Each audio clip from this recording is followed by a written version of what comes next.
Welcome to D-WEL Health Talk. I'm Suki, and today we're discussing a topic that affects more people than many realize: autoimmune health.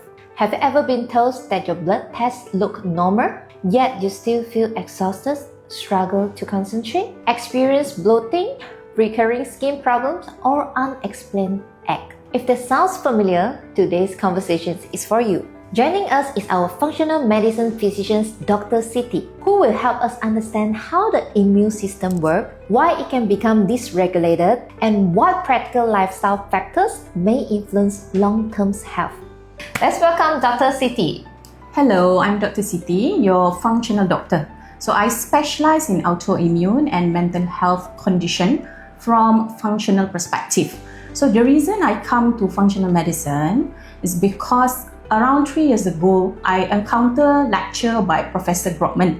So what he said is actually resonate with me quite deeply, because in chronic disease management, it's mostly related to lifestyle accumulation or maybe body burden that you accumulate throughout your years. So the way you address chronic disease is actually quite different than you address acute disease itself. Okay, so you need 3 important elements that you need to address here, being your genetic predisposition, your body foundation, and the trigger why the chronic disease happened in the first place. And from my practice, I see better life quality and result by using functional medicine way to address chronic disease itself. Alright, Dr. Siti, before we start, our topic for today is the autoimmune disease. So can you please explain more to our audience, like what is autoimmune? Because this word actually is quite new to us. Okay, so autoimmune is when your immune system attack yourself. So being it can be in your own tissue or organs. So example is like autoimmune thyroid, maybe fibromyalgia, Sjogren disease. This is the name of the disease itself. So majority autoimmune patient, they are self-identified already. They already been diagnosed, so they know they have autoimmune. Generally, your immune system are supposed to protect you. So in this case, they work against you, I would say. Oh, they fight back our body. Exactly. Yes. So this is called the autoimmune. So they will cause a lot of the disease. Yes, because the thing about autoimmune, you need to understand or figure out why the immune system behave in such a way. If your immune was supposed to protect you, what trigger or something must happen along the way that cause them to, rather than identify your own organ as your own self, it identify it as a invader, I would say. So that's why the triggering of autoimmune is there. Okay, so they will fight them. Okay, and we are here to find their problem and how to solve it. Actually, we have a lot of questions to ask Dr. Siti for today. So let's start for the first question. It's like many viewers may wonder why autoimmune conditions seems more common today, okay, than in previous generations. So is that really happens nowadays? True, because of our modern lifestyle, I would say. With modern lifestyle and convenience comes more free radical exposure. So we call it oxidative stress in a way. Okay, so it can comes like if you have mental stress in a chronic or over long time of period, so it will in a way form some element of oxidation. Okay, this oxidation that can deplete your antioxidant or your immune capability to handle infection or stress per se. Okay, so you also have some element of toxic exposure that you don't know, being maybe from certain food that you eat, or maybe some heavy metal exposure, and also can be due to the lifestyle that you choose, certain habits that you like to smoke or drink alcohol. So this also can in a way this is small things, huh? Yeah, it's a small cumulative effect of a small thing causing your body burden to be depleted, and then this disease will come then during that time. Okay. Oh, okay. So that leads nicely, okay, to another common question. So if someone has no diagnosis yet, what early warning signs should they pay attention to? What signs they can be alert, like, oh, I got this? In autoimmune, almost always you will have fatigue. Okay, this fatigue is different, because despite when you sleep 7 to 8 hours, you still feel tired. That's one thing. And number two, it usually you will have some element of brain fog as well. So you cannot really focus like before when you do your work. And the other thing that possibly you will have some element of mood disorder or gut dysfunction, some discomfort in your gut, maybe after specific food. It can be in a way of bloating, like burping or indigestion, okay? Because almost always in chronic disease like autoimmune, you will have element of leaky gut. So this is like due to your genetic predisposition as well. Oh, okay. So actually this is something I think like many people can relate to. And yeah, I'm the one also. So normally, okay, they go for the checkup. True.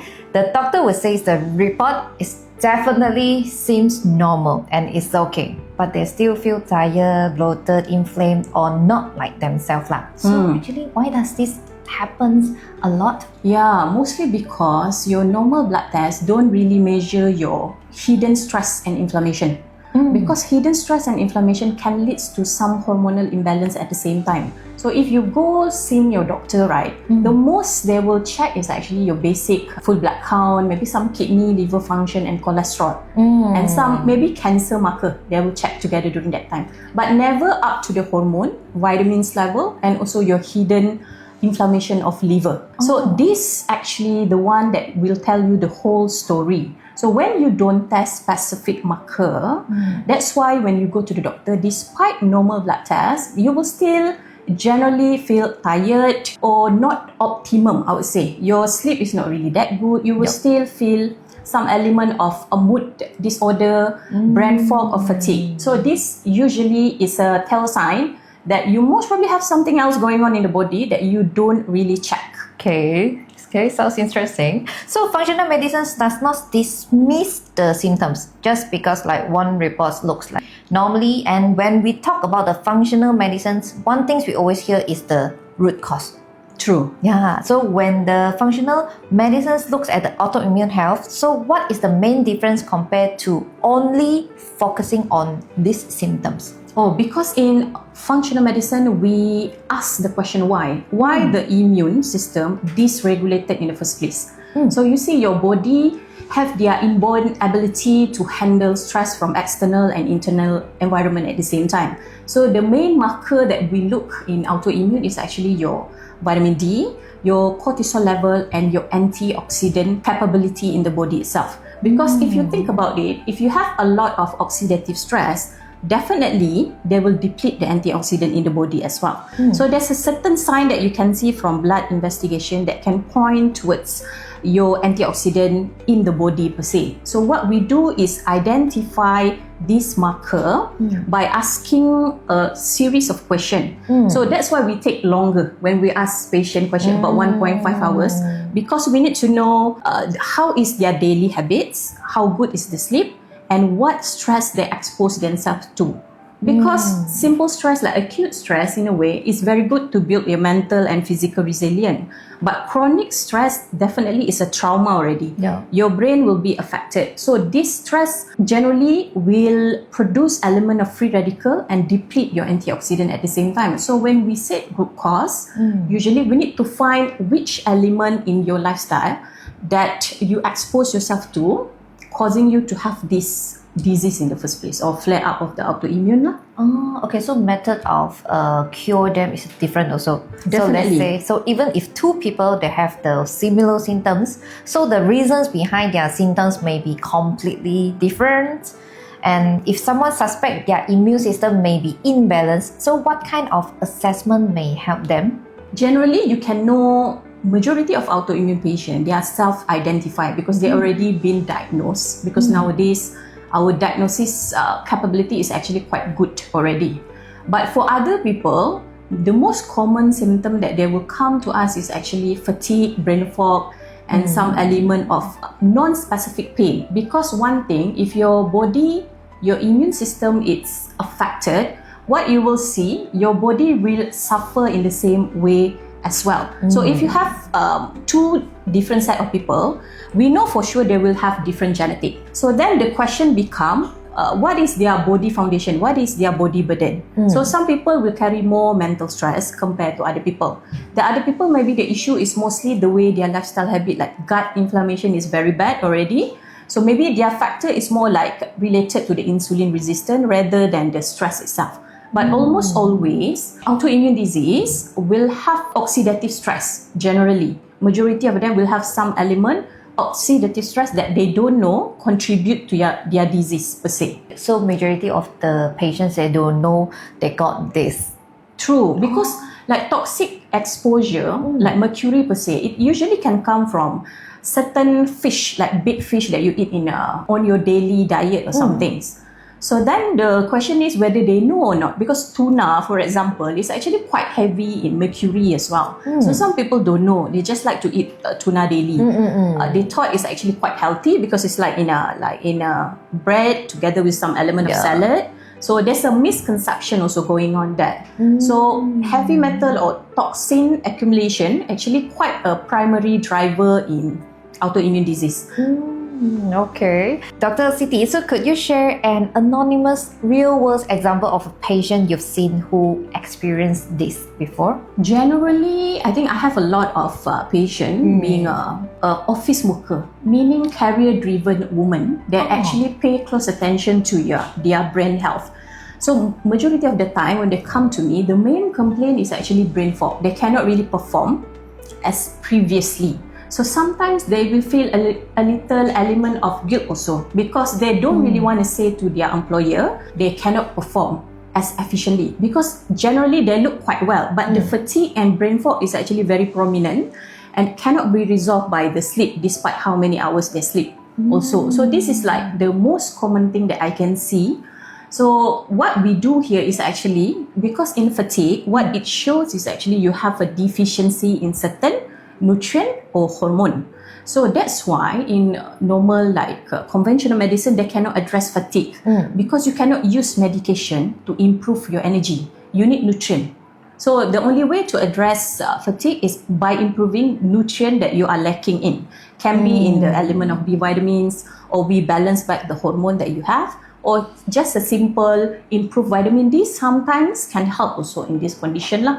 So majority my patient come in such a way with non-specific complaint, pain, fatigue, brain fog. They're looking to improve their life quality so they can actually have a better life and maybe some time to spend with their family as well. But majority is the woman, is it? Definitely, autoimmune is a woman disease majority of the time. Majority. Yeah, about 10 not to really. 1. Not so much, because it's women have more genetic predisposition to develop autoimmune is one. Number 2, because hormone estrogen play a huge role in autoimmune disease development, and we know woman hormone is actually estrogen, so it's more like a woman disease. Oh, okay, understood.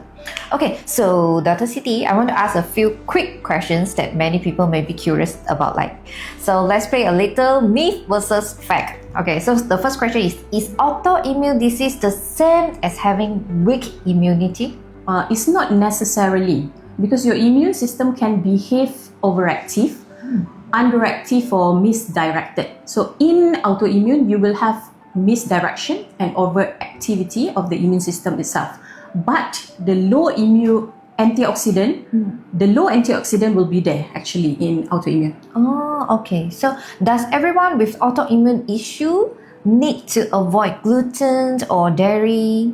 Yes, because gluten structure is actually very triggering for our immune system.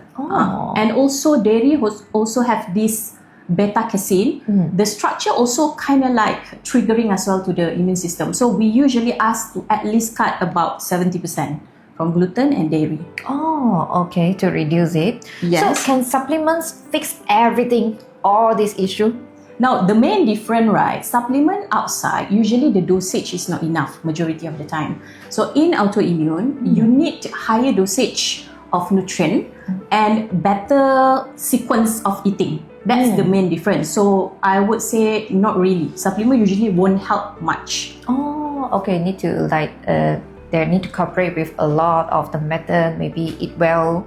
Maybe go to gym. Yeah, because you need to know which nutrient for you that you need to take. Because each and every one of us have different nutritional deficiency. So you might be low in vitamin D, but different people is low in vitamin B. So different set of nutrient will do different things. So it's more a problem of how high is the dosage that you're taking, how pure is the ingredient that you are taking as well, and when do you take it. Okay, sometimes it's the timing also. Oh, okay. So actually, is stress like just in your head, or can it trigger flare-ups? Oh, definitely. Stress can trigger flare-up because, like we said, acute stress increase your body and mental resilience. Okay, you develop a better problem-solving ability if you have some element of stress. But chronic stress work very different because they actually give your brain some element of trauma or scaring already. So you will notice people that with a childhood trauma, they usually behave differently than normal people because certain things that triggering for them is not triggering for us. Okay, so then, yeah, true. Some extreme stress can trigger autoimmune flare-up. So now for some rapid fire topics, like what are your quick thoughts on how these relate to our health? Like vitamin D, probiotics, exercise, coffee, intermittent fasting, hydrogen therapy, or Hashimoto? How to relate this one to our health? Generally, right, because there's always a framework that you need to work every time you address chronic disease. Because chronic disease develop about 10 to 20 years period. It's not like within 1 or 2 days. So then the question become, what exactly they expose themselves to the past 10 to 20 years. So one thing that we regulate in autoimmune is actually your body ability to handle stress. So vitamin D play a huge role here, together with some element to help your cortisol regulation and your antioxidant in the body. All the other method, which is like extra method of hydrogen inhalation, your oxygen therapy, definitely can help, especially your hydrogen, because it reduce your free radical. It tap into your antioxidant pool in the body. So that's one way. And also the oxygen, because each and every one of us most probably have some deficiency in oxygen because of pollution, right? Because of frequent flyer. So then this can help, but it's not the only method that we use. Usually that's where we address the root causes and combine all these elements to help you get a better life quality and in general better health, I would say.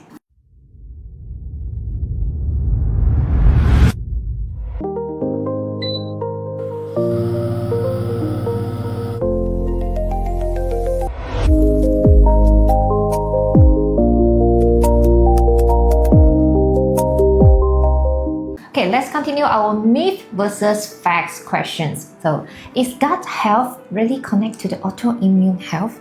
Yes, because majority of people with gut issue, primarily leaky gut, they can develop to autoimmune disease. So what leaky gut means actually, so rather than your lining of the intestine, your gut is actually leaky in some way. So why this happen is because food is the only thing that you expose you on daily basis that actually have actual contact with your mucous membrane, meaning your lining. Other than that, right, if you think about it, our body is covered by skin. So we have some element of barrier.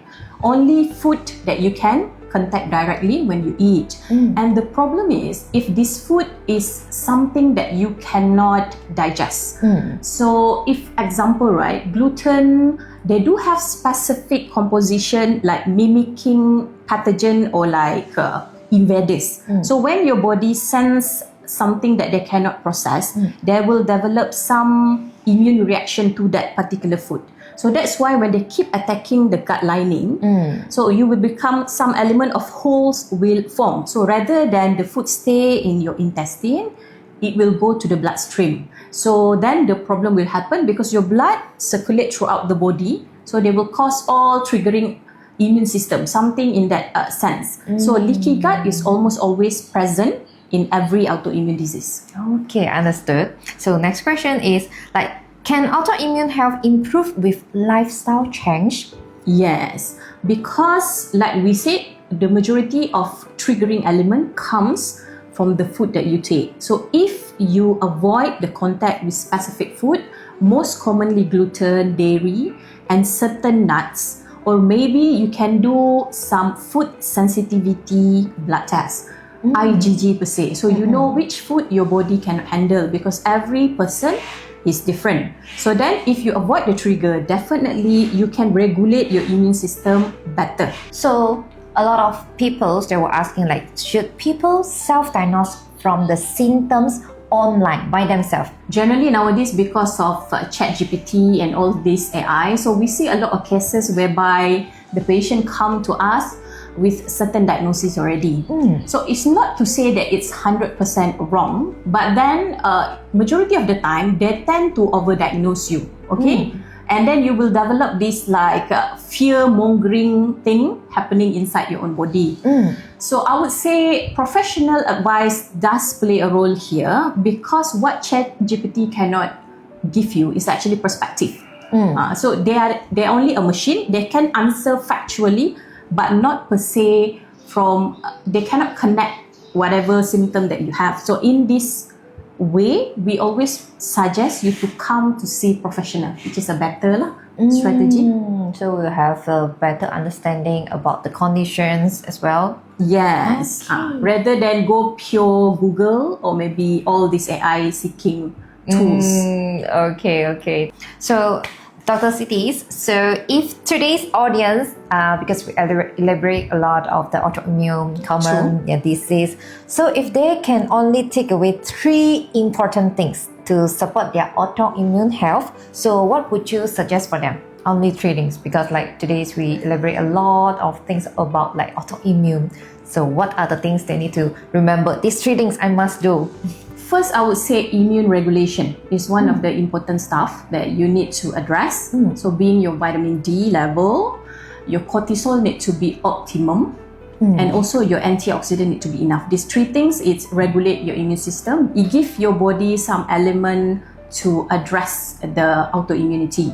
Because the way we look into autoimmune, so example, when you have a child that misbehave, right? So rather than blame or rather than correct the behavior of the child itself, why don't you sit the child down and speak to them, why are you angry in the first place? So that's exactly what we do here. So we address the why. So immune regulation is the first thing that you need to pay close attention.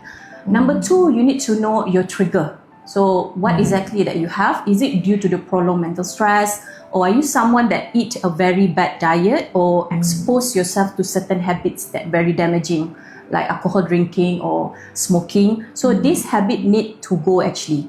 Even overconsumption of coffee can be quite damaging to certain people with autoimmune because it deplete your minerals and iron at the same time. Milk tea. Now everybody need to have one milk tea. Yes. Is it? Because milk tea mostly use dairy, I would say. So that's the issue. Maybe you are someone that don't have any sensitivity to dairy, but majority Asian, I think more than 50% have some issue with dairy consumption that we see here. So also the sugar is a driver also in that case, like milk tea. So maybe be more mindful. If you find it is very hard to cut totally, then you start with like half removal or maybe reduction of the milk tea itself. And the last one I would say is your sleep. Is the best thing that you can do for autoimmune. Make sure your sleep is very, very good. So because sleep is where you have the proper repairing for the brain and proper oxygenation during that time. Like restart our body, all the good sleep. Yes. So Dr. Siti, if you were to summarize the importance of managing our health in one sentence, so what would you say to our audience today? I would say you need to pay more close attention to the symptoms that you have. Okay, because the reason why functional medicine exists is for us to address your health in slightly different manner, whereby we make sure every nutrient inside your body is optimized. So if you notice you suffer with certain symptoms that cannot be explained by your doctor, so why don't you come to us for our root cause consultation, so we maybe can point you toward the right direction on how to address your general body health. Today's discussions remind us that chronic disease often develop gradually over many years. So your body whispers for it screams. True. So seeking professional guidance can help we have a better understanding our current health status and develop a personalized wellness strategies. So we encourage you to seek professionals and experienced doctors, functional medicine consultations if you are experiencing this warning sign. True. Thank you for tuning in, and we will see you next time on the D-WEL Health Talk. Thank you, Dr. Siti, as well. Okay, thank you, Suki. Bye-bye. D-WEL.